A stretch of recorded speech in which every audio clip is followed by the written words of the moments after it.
like I said, it's maybe a chance for a few players to get caps or to get a cap for themselves, and for the rest of us, it's a chance, like I said before, to put on our Welsh shirt, which is always a pleasure.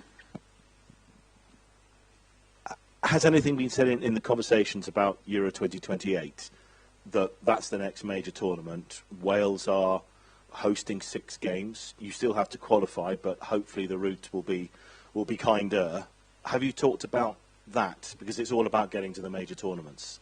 Yeah, we've not spoken about that yet, just because all our focus was on the Bosnia game, and so I feel like it's a bit soon to be speaking about that, but we know that's to come. But like I said, we've got the Nations League as well, which is important to us, and then after that we've got the qualification for a home Euro. So yeah, although the feeling is still disappointment from the game on Thursday, I think you look at the next couple of years with the squad we've got, I think there is some exciting times to come. Exciting times to come. The manager, Craig Bellamy, Craig said immediately after the game, this is an exciting time to be a Welsh footballer, to be a Welsh football fan as well. With what he's achieved with you over 20 months and the way you're playing, the football is good to watch. How important is it that Craig Bellamy stays part of this journey as well?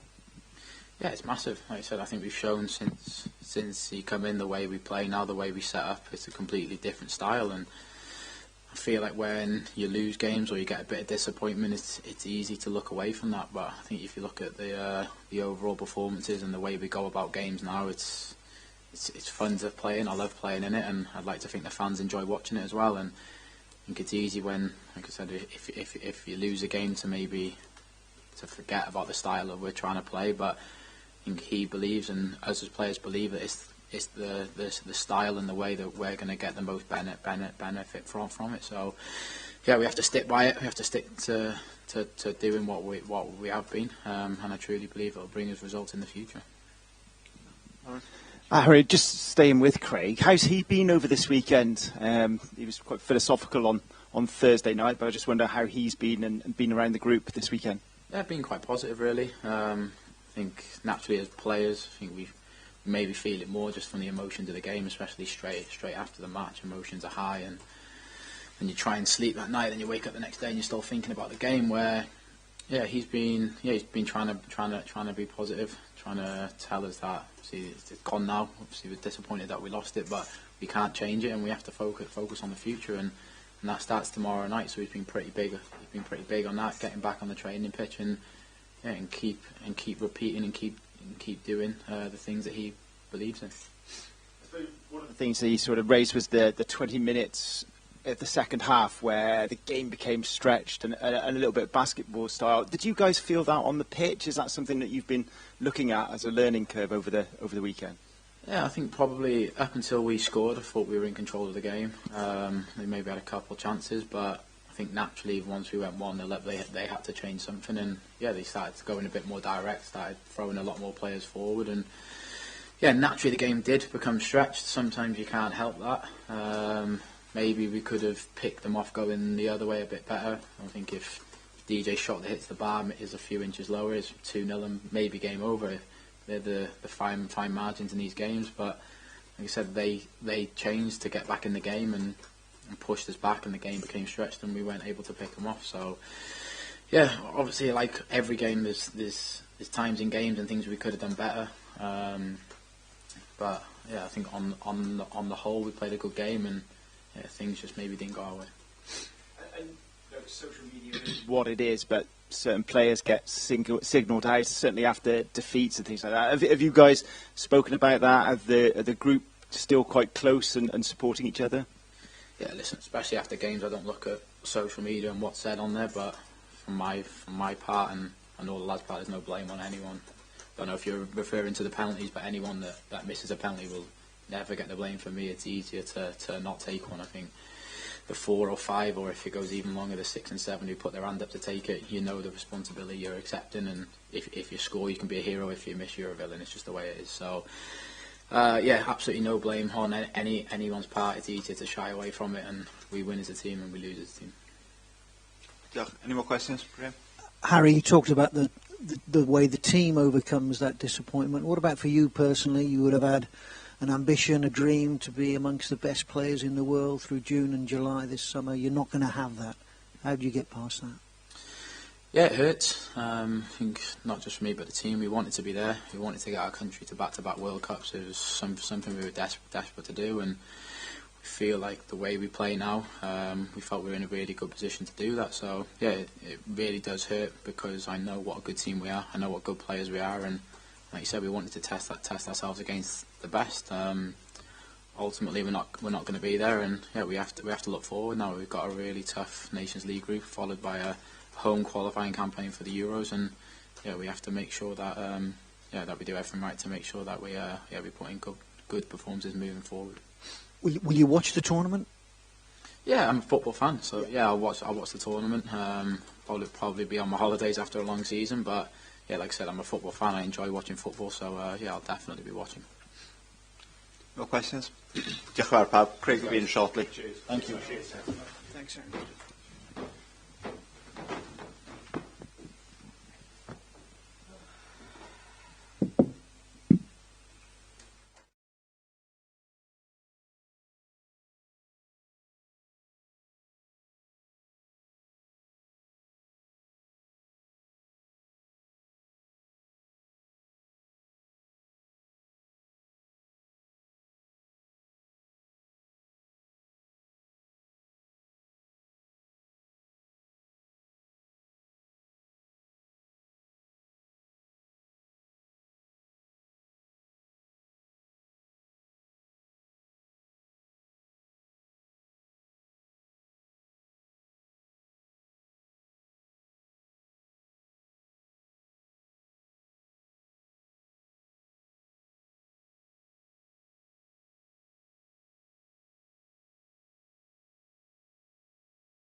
Good afternoon. We've got Craig Bellamy. We'll have 3 questions each. Is that okay? Who has the microphone first? Is there a microphone? No problem. Diolch, Geraint. You go first. Diolch. Hey, Craig. Listen, still, I know we spoke after the game, but still commiserations for Thursday. How have you lifted the squad? Because you said in the aftermath it was hurting then, and you said this will hurt. How have you been able to sort of try and get what have you been able to say this weekend to try and take away the pain of Thursday? No, it has really hurt. I have to be honest, it's hurt more than I anticipated. I think, do you know when you see them hurting so much, that hurts more. But I've sort of tried to let it. Don't try, it's not the right time. If it's going to hurt it for a couple of days, then let it hurt. And then we move forward. So yeah, the communication have been really let it hurt. Remember it, learn from it, and and by learning from it, and actually even in the time be present with current time, learn from the past, and then moving forward, look at motivation. We've got a lot to look forward to, but we've got to start looking forward now, because the simple fact we have a game tomorrow night. On the game tomorrow night, Craig, is it fair that you, and I know the other teams have got to do this as well, is it fair that you're being asked to play such a game? It's difficult for every team who's not got into the final, of course. Listen, we have to fulfil fixtures, otherwise we get fined heavily, and we cannot pay that fine. So it helps us to be able to have a team, because obviously if we were looking, and we probably might not have a team then, but we have to fulfil a fixture. It's is it FIFA or UEFA? It's a FIFA tournament, isn't it? So. Yeah, but if we don't play friendlies, no, you have to play the match. You have to play the match. No, I know, I completely understand that. Oh yeah, but I mean, if we didn't fulfil a friendly, we would be fined. We get fined, Joe. Yeah. So we're always So just to make it a little bit clearer on that. Sorry.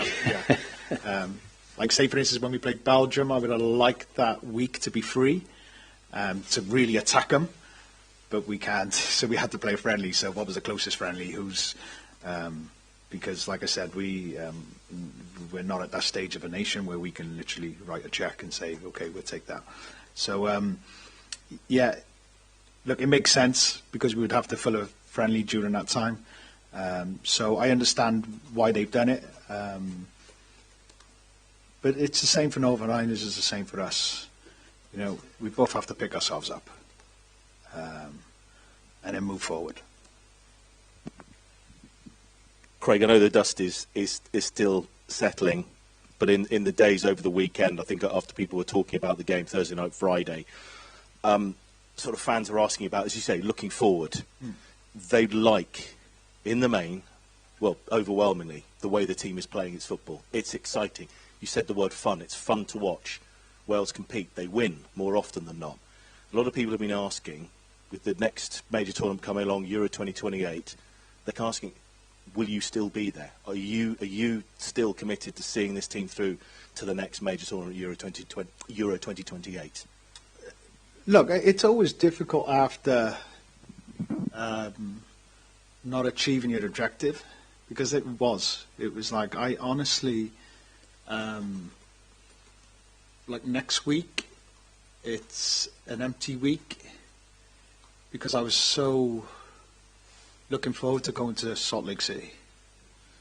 And I honestly believed that was happening. So the heartbreak actually was more than I anticipated.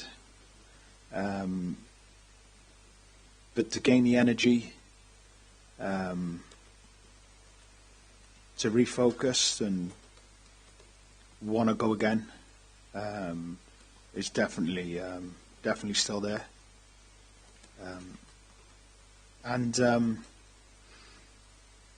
Like, I really enjoy this. I really enjoy this. So, yeah, look, we'll talk more after it probably as well, because it's, you know, my mind is just so focused on Northern Ireland at the present moment. But yeah, it's the best role in the world. Thanks, David. Does the Northern Ireland game help in a way? Because I've seen it billed by fans, pundits, as the game that nobody wants, and of course at the start of the camp nobody wanted it. But does it help somehow take your mind off Thursday night? No, you have to refocus and be consistent in your preparation. Be prepared if it was the final. But we always prepare like every game's the final. And a simple part of international football, you don't have enough games to be able to dismiss. Like, we're already gearing now towards the Nations League. We have to. Now we're in Group A, real high quality of games where we want to be. And then before we know it, Euro qualifiers are going to be here as well. So it's like, let's get down to business again. We have to refocus. Like I said, I understand the disappointment, feel it, we have to feel it. And that's from everyone. But we have to head down and get back to work. Get back to doing what we do. You mentioned about learning from the past, you and the players. I was wondering, you know, is less raw now than it was on Thursday night? What it was you learnt from Thursday, both you and as a group of players and staff? Yeah, no, it was a lot. When you watch it back, it was what I felt during the game. And obviously, it's not going to be something uncommon. We've faced similar before. When a team is fighting its last bit of desperation and they need to grab a goal, otherwise they're going out. Now, they're going to force more men onto the top line. And instead of us dropping and feeling that, and actually the problem you get is when you win it, you have so much space that you look for the attack straight away. Now, if it's clear and it's open, play it. But if it isn't, because they're rolling the dice as well. Now, if it isn't, then we have to be able to move the ball, play it in a certain area, and then progress up the field. And that's the difference between you being in their final third or you defending your final third. And I felt the solutions were open, they were there, but we went down the same path, give it away, and then suddenly we're defending in our box. So it's controlling those moments, because as much of an attacking threat they have, they left themselves really open as well. And we have to be the team to be able to sense that, see that, to take the game completely away. Now, we had it Iceland away, where we were 2-0 up, and then we didn't understand what was happening with the triggers. They were sending more men on, which is normal. But then we had it Montenegro, when they tried to force the issue, then we were able to open you up, because all you need to do is do it once or twice, it stops then. Now, don't forget, when they bring more men forward, they bring more attackers on, these boys ain't likely to defend. And if you keep the ball more, they have to then come back, and they have even bigger gaps. So being able to show that back to the players, of, you know, instead of it being an uncomfortable last 20 minutes, 25 minutes, this could have been a real easy period for us. And that's learning. I don't want to always keep talking about learning, but this game could have been very comfortable for us. You know, we played particularly very well for long parts of it. But we're not in the business to be involved in transition games. They want to force transition. I understand it, but we have to be then calm. You can't be going end to end, and suddenly we look like we're in, so we force the pass, and then it gets cut out, then suddenly we're going back that way. We always have to maintain control, because against these type of teams, it was a set play. but it was a corner that we caused by being in the positions we were. You strike me as someone who's probably quite calm with the players. That's what the players say. That's what you say. I was wondering, when you kind of evaluate your own performance as well, how are you on yourself? Are you harsh on yourself when you analyse the game back and think about what you would have done with the benefit of hindsight?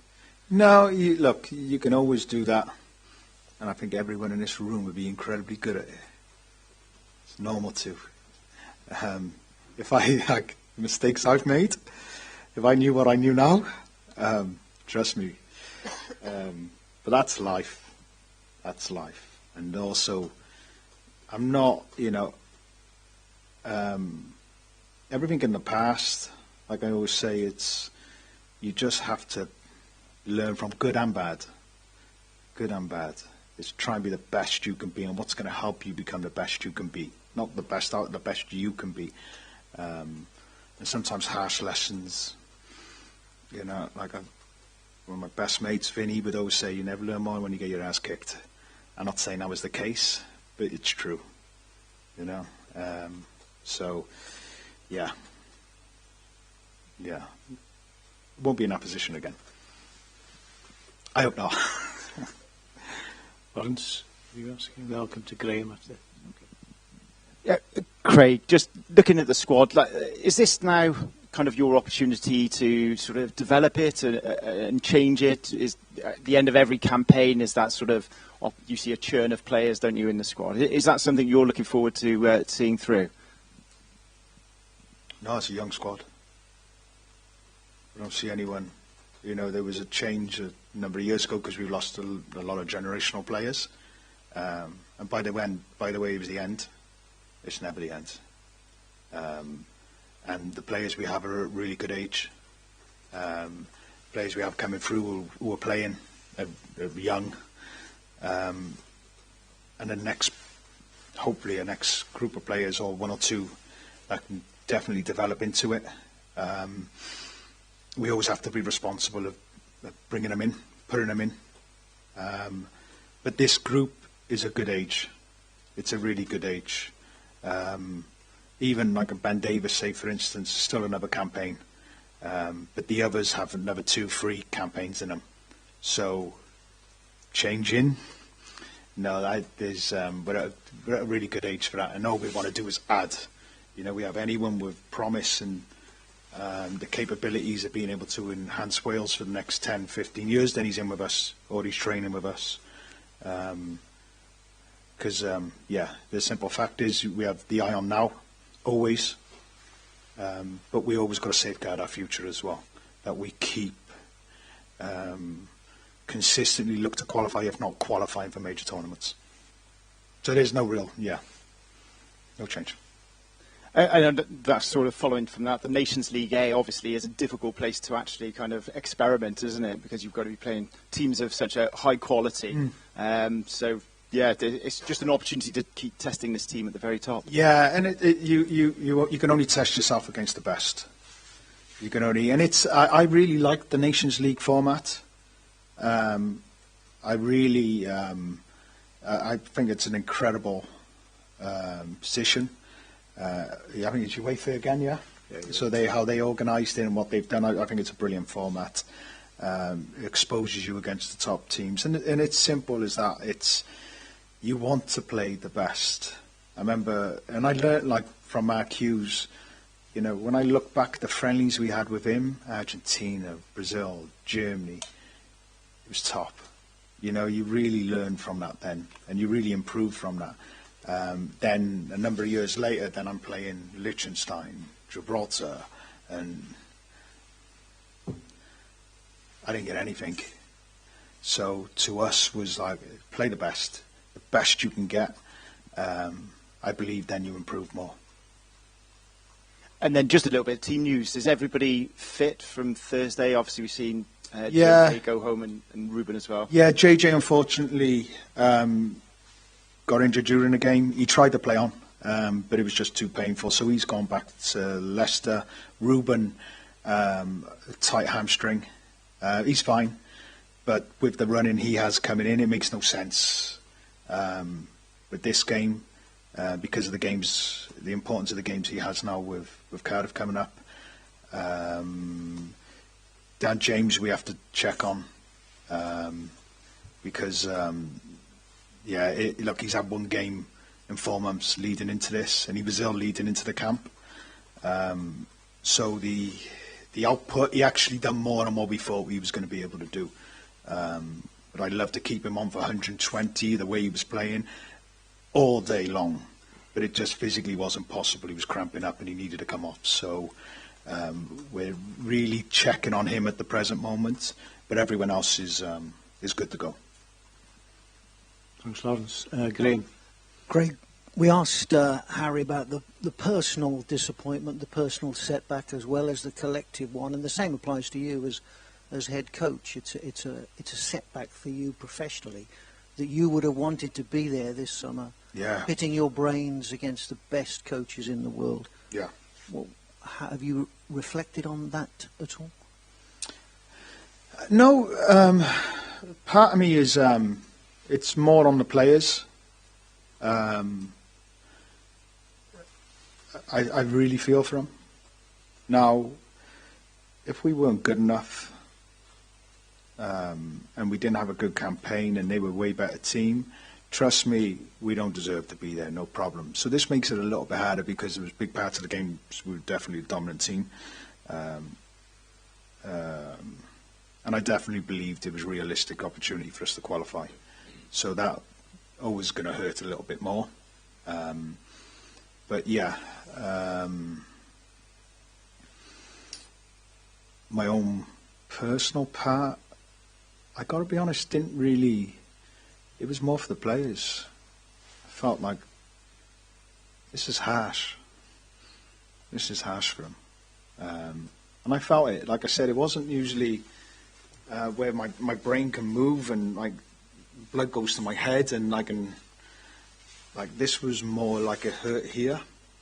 And to see their disappointment really shook me a little bit, I have to be honest. But where we are, how we've played, I really like us. I really like us. Just to go back to Geraint's question about your future, you sounded, or you will sound to some supporters, as if in that answer you were choosing your words quite carefully.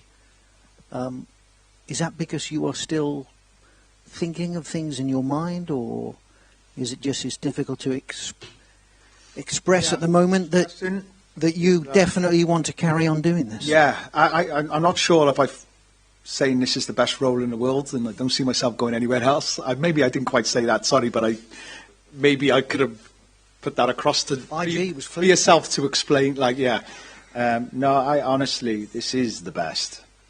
This is the best. Nothing will ever compare to this, so why would I want to wish it away? I don't. But also as well, is it the time? I don't know. Do you understand what I mean? It's like I don't know what more I can say apart from I really enjoy doing this. So, and I still do. I still do. Thank you. Thank you. Craig, you've talked about the impact for the whole of Welsh football that qualifying would have done. I mean, financially it's going to be a massive hit. Does that put even more pressure on the next qualifying for the next tournament? I wish, yeah. Yeah.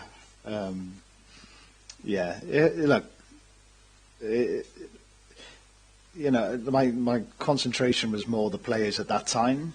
But leading in, I'm fully aware of the infrastructure we have here in Wales, how much it needs to improve, but also the big steps it's taken so far. But we need to keep improving. And I do, because I've probably gone everywhere around Wales and I've seen it for myself. I do feel guilty that I haven't helped towards that for this moment, because it means the world to me. But motivated to change that moving forward? Of course, of course. Of course. And I just wonder if that's one of the things that might, when you wake up next Thursday, for instance, say, right, I can see the path to playing at Principality Stadium and Millennium Stadium in a game in 3 or 4 years' time. Trust me, honestly, I definitely see that now. I really do. But also, as well, I want to recover. Yeah. You understand? Like, do you know when you like have such an objective and you honestly, this was it. To not have that now, it's let me recover a little bit. Yeah. Now, I'm motivated for tomorrow, but let me just go, and then I'll come out fighting. I need to look back through everything again. How can we get better? How can I get better?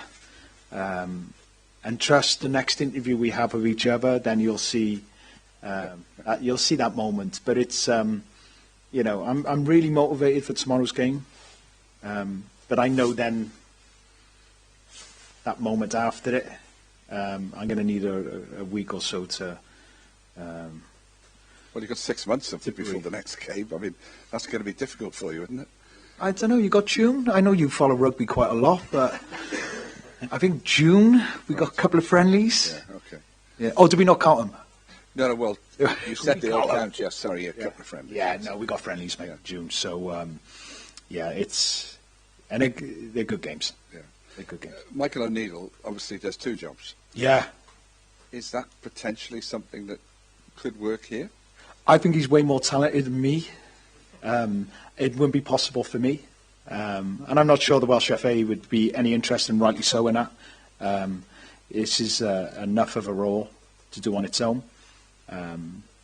So, yeah. And also, me, I'm like I said, I don't believe I'm as talented as Michael to be able to do the both. Great. Thank you. Thank you. Matthew? Yep, at the back, sorry.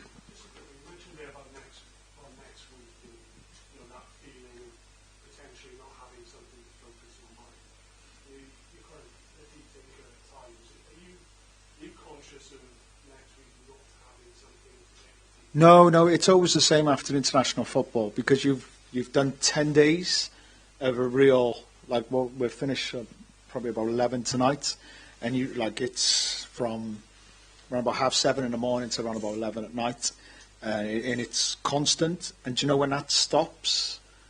Like you do, like you get tired very, very quick, because it's amazing. When you're so active, you can really turn out the hours, but when it like stops.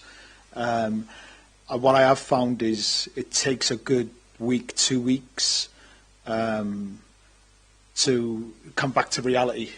As much as I'm at home, I'm not really at home. Do you understand? You know, my partner says she loses me a good week before camp, and definitely a good week after camp, when I'm not really present, and I hate that.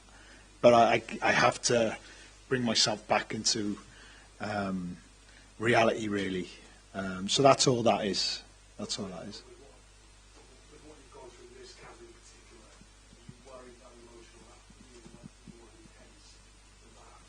It will be more intense, of course. It will be more intense, but that's why probably then 2 weeks. It might take a little bit longer. But I have young kids, and they will not give me the option to mope about. So they will definitely pick me up. And do you actually believe they care what happened? You know, a 1-year-old, a 5-year-old, I haven't got a clue what happened. So it's like, yep, let's start playing Barbie. Let's get Belle out. Who's the beast? I'm the beast. Let's go. Yeah. So, yeah, it's kids have a great way of being able to bring you back to reality. No problem. Thank you. Okay. Is that everyone? Okay. No questions? Diolch yn fawr. Top. Anyone? Now is your time, because you ain't going to see me for 6 months. Sorry, no. 2 months. Go ahead. Just about the fans tomorrow, obviously. Yeah. Yeah, of course, yeah. Just a word for them, I suppose, to support on Thursday, and then to come along tomorrow and support the team. Yeah, of course. Listen, I understand it as well. I do understand it. But I also, like, you've heard me talk about the rugby. it's easier to support when things are going well. But when it isn't, you've got to support even more. Now, I understand because look, we all feel it, of course. And even yourselves, you know, being here today, it's the same faces. If it had been a different game, you think there'd be more? Of course. But you's here. I knew we would have said we know exactly who's going to be here, you know, and we knew who wouldn't be here. And don't ever feel that we don't appreciate it or I don't appreciate it. Because there's a moment I don't want to be here. But we have to, you know, because this is what we do. This is who we support. And the fans as well. I'm sure we'll see a good turnout as well. And if they don't trust me, I'm not going to be, how dare you? No, I understand as well. I do understand. I try to understand the game as well. So the reality is we get this period done, and then we move forward. One final question. Did you, or what sort of support have you had from Noel Mooney and the FAW office, and what did he have to say after the game on Thursday? You know, going back to that original implication of what it's going to mean financially. Yeah, you've killed us. You've killed the FA. I'm going to sack about 50 people now off the back of you. No, he was top. He's top. I have to be honest. That's important, isn't it? In moments like that, you don't want someone throwing something down or even achieve. No, but I don't believe you get to that position by being inconsistent. Inconsistent people throw the toys out the pram, you know, and then they praise you to wherever they want to. It's normal. And that's why I talk about consistency, and especially in your jobs as well. It's difficult to be consistent in your line of work, do you understand? But people in general, it's difficult to be consistent. It's like, if this doesn't work, then we'll rip it up and go this way. And if that doesn't work, then we'll go that way. And in the end, you run out of everything to be able to. But if you keep, and this is what you believe, and you keep consistent with what you do, it might not be right now, it might not be next year or 10 years, but you'll get there. And I got to be like with Noel, was like so proud of you and the players. We go again. But I have to be honest, it's about the consistency he's shown. In my time of being with him, it didn't surprise me. So, yeah.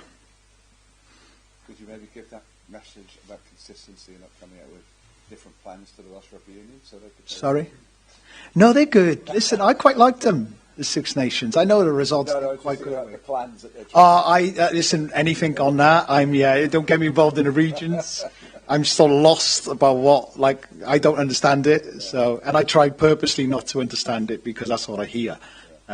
You guys and ladies will know way more about it than myself. It's minefield. That's why I probably don't puzzle my head with it. Thank you. Okay. Yeah, well, see you tomorrow. Thank you. See you tomorrow, yeah. And thank you for coming. Thanks, Craig. Not easy. We did cancel the sandwiches. And I have to be honest as well. Sorry, yeah. Thank you for your line of questioning as well. I appreciate it, and I try and answer as honest as I can, as much as I can, but... Sensible, obviously, saying about the rugby, man. Only because I don't know too much about it.